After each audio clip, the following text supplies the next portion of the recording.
Miss Mowers here. Today I'm going to be reading Restart, Chapter 6. Um, this is the chapter Brendan Espinosa.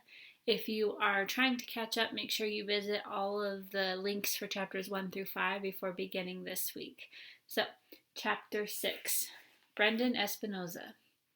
A prophet is not without honor, but in his own country, and among his own kin, and in his own house. That's a quote from the Bible, King James Version. It turns out this applies to YouTubers as well.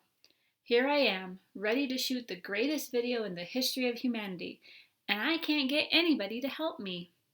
Come on, you guys, I plead with my fellow vidiots, members of the Hiawassee Middle School Video Club. You can't all have dentist appointments. It's against the laws of probability. All right, you got me, admits Hugo Verberg, raising his hand in surrender. I don't have a dentist appointment. The reason I won't help you is because you're completely out of your mind. What do you care? I shoot back. That's my problem, not yours. I'm not asking you to do the hard part. I just need somebody to be my wingman. Shoshana, you'll help me, right? Not in a million years, is her reply. You're going to get yourself in trouble. I'll put your name on YouTube as a co-producer, I wheedled. Oh, good, she drawls. It'll help the cops spell my name right when we get arrested. I'm out, Brendan, and you'd be out too if you had any sense. So it's a no. No from Hugo, no from Shoshana, no from Barton, no from the whole video club. Mauricia even suggests that I should see a mental health professional. I slump against my locker, watching them walk away, deserting me. Where's the loyalty? Where's the club spirit? Where's the fire of creativity?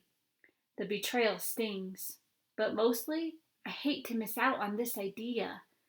It could be the next thing that goes viral, but it can't go viral if it never gets made. I look around the crowded hall, kids loading up backpacks for dismissal. Do I know anybody? Actually, I know just about everybody, but none of them will meet my eyes. I'm not the most popular guy at the school. I'm not sure why. I'm on the honor roll, president of the video club, champion of the academic decathlon 2 years running. Come to think of it, those are probably some of the reasons why kids aren't lining up to ask what I'm doing after school today. Nobody even acknowledges my existence. Then, out of the passing parade, someone notices me hunkered down beside my locker. Oh man, it's Chase. That's all I need to put the finishing touch on this perfect afternoon. Bad enough I can't shoot my video. I don't need to be hung by the waistband of my underwear off of a peg in the girls' changing room. He pauses, frowning at me, as if trying to come up with where he remembers me from. It must be weird to walk around your own school knowing nobody when you should know everybody. A familiar face, even mine, must really stand out. The cafeteria, I supply. We almost had lunch together. I'm Brendan. His face relaxes into a sheepish smile of recognition. His arm sling is gone, and even his cuts and scrapes are fading. Chase, he introduces himself. I have to laugh. Everybody knows you. How can I forget the face that starred in so many of my nightmares? With Joel Weber gone, I might be the next on the list of preferred targets. I should have told him my name was Harold. Too late now. On the other hand, the word is Chase is off the football team, thanks to his head injury. And he certainly seems different than he was last year. Maybe that's because once you cut a guy's chicken for him, he can never really be scary again. So I try the impossible. Hey, Chase, are you busy this afternoon? He shrugs. What have you got in mind? I push my luck. I'm shooting this video to put on the YouTube, But I need a wingman. Can you help me out? Part of me is screaming, Abort! Abort! It's one thing to coexist in a world with people like Chase Ambrose. It's quite another to recruit the guy for something nobody else will touch. He never actually says yes. He just goes with me. I explain on the way, and when I tell him how the video is going to go, he doesn't even tell me I'm nuts. He just laughs and asks me if I'm just kidding. Just because something is funny doesn't mean you treat it like a joke, I assure him. Comedy is serious business. If people are going to laugh at this, it'll be because we worked hard at it and got it right. He actually seems to think that over. Yeah, I can see that. But I'm not the one who's going in, right? My doctor would freak out, not to mention my mom. Wow, Chase Ambrose has a mom? I always thought the popular people floated down to Earth in a column of pure light from the great space arc. It's all me, I promise.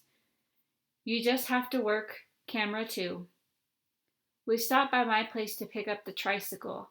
Chase even takes it for a test drive down the street, practically cackling with mirth. I laugh too, because he looks pretty funny. He's a tall guy, so as he pedals, his knees rise up around his ears.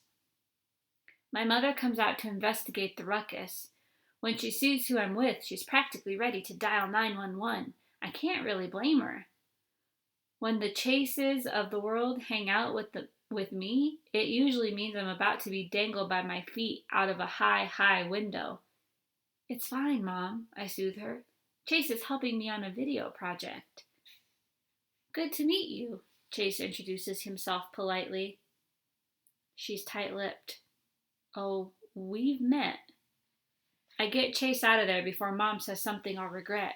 We head downtown, taking turns, alternately riding, pulling, and carrying the trike. Our destination? The shiny bumper car wash on Bell Street. I hand him the school flip cam, and he goes off to distract the attendants. Chase is even better for this than one of those vidiots, because he's kind of a celebrity around town. Not just a star athlete, but the son of the last star athlete. Plus, everybody's heard about the accident over the summer, so all the attention is on him.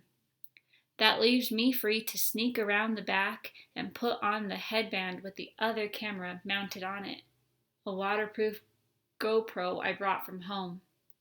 Sneaking ahead of the next car, I place the tricycle on the conveyor, bracing my wheels against the tire block that moves vehicles around the washing tunnel.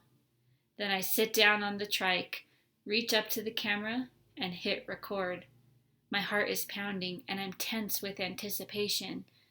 That's it, the moment of truth. The conveyor pushes me, and the first blast of water hits. It's all I can do to keep from screaming. It's ice cold.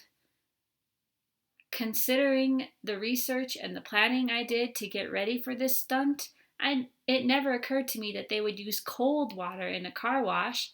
I take hot showers. Why wouldn't cars? The frigid blast has my heart beating so fast it's practically popping out of my head. I tried to tell myself to get used to it, but it's not possible. I'm hyperventilating to the point where I can't get any air in. Just when I'm about to pass out and topple off the trike, the water stops. Gasping for breath, I glance over to the observation area. Sure enough, there's Chase, filming. I experience a surge of relief. The only thing worse than going through this would be going through this for nothing. My reprieve is short-lived. The soap is next, pelting down on me like wet snow. They only know 2 temperatures in here, cold and colder.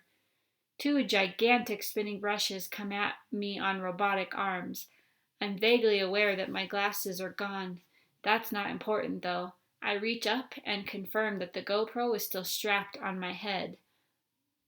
Out of the corner of my eye, which stings now from the suds, I see Chase is still following along.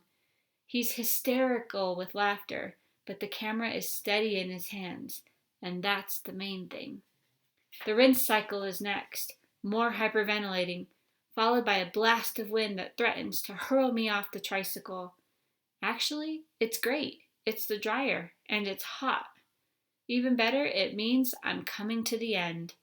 There should be light at the end of the tunnel, but I can't make out much. I lost my glasses when the brushes did their thing. When the door lifts, I pedal out of there, nearly running over Chase. He never stops filming, not even when the manager turns off the machinery and comes to chew us out. "Very stupid, Ambrose," he yells. "Is this your idea of a joke? You could have gotten him killed, you know. This isn't the first time you've put people in danger in this town. I'm surprised you didn't have a few cherry bombs left over. I'm calling the cops." "It isn't Chase's fault," I manage to croak. "It's mine." I have very little strength left, but I have to speak up. "The whole thing was my idea. It's my video project. I talked Chase into helping me." "Brendan?" The manager squints at me. I guess I'm not that easy to recognize, soaking wet and half dead and my skin all slimy. I think I got a wax treatment in there somewhere. "Is that you? Why would you do such a crazy thing?" "I'm the president of the video club at Hiawassee Middle, I supply." Adults always cut you more slack if they think something is a project for school. It does the trick, especially when I promise to put an ad for the shiny bumper on the club's yearbook page. I'm sure I'll get yelled at, but at least no one is talking about calling the cops anymore.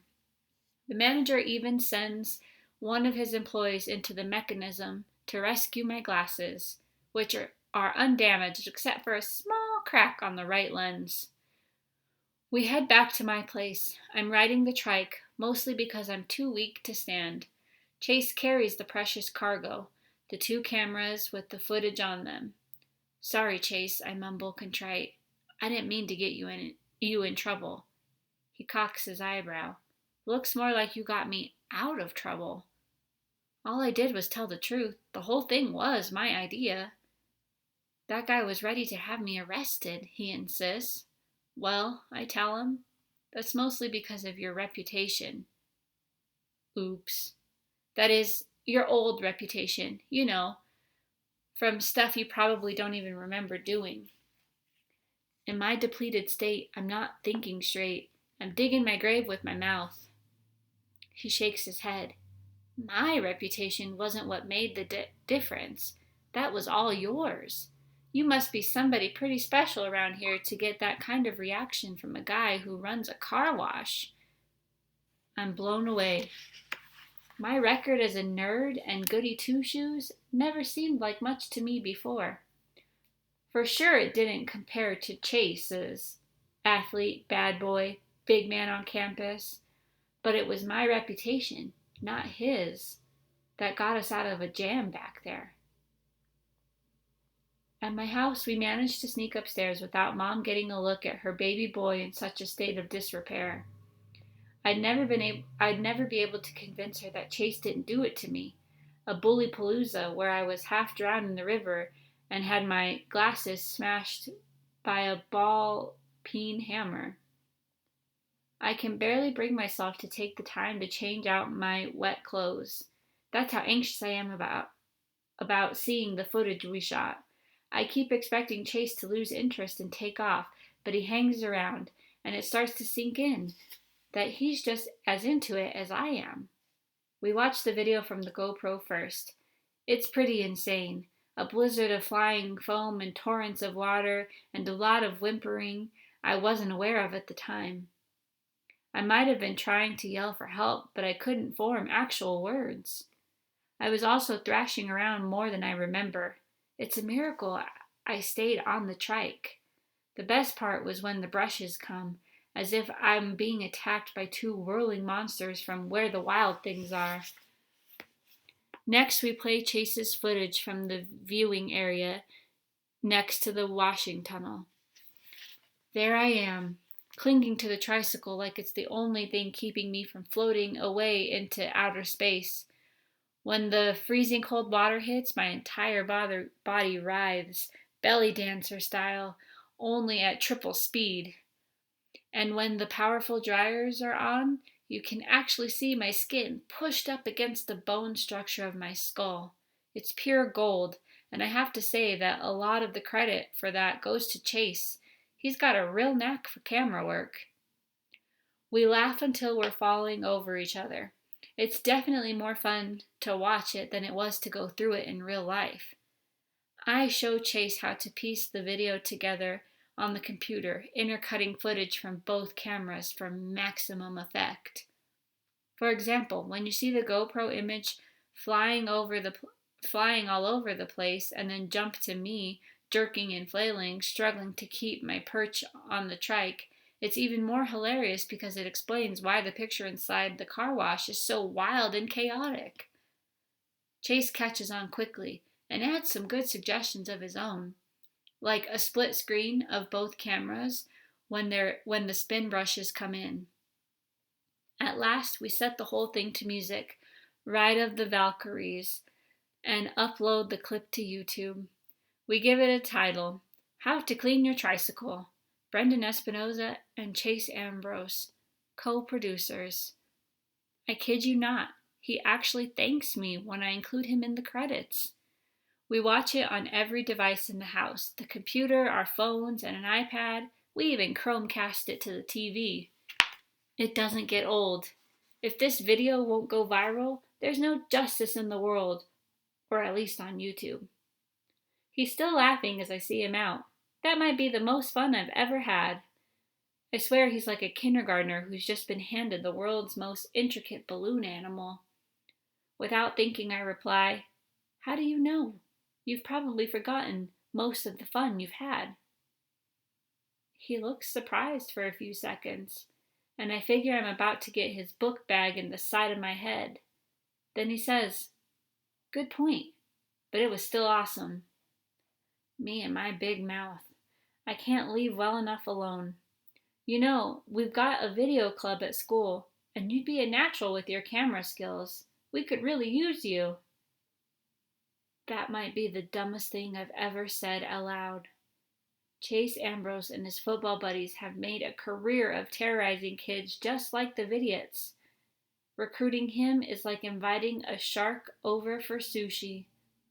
He grins at me. When's the next meeting?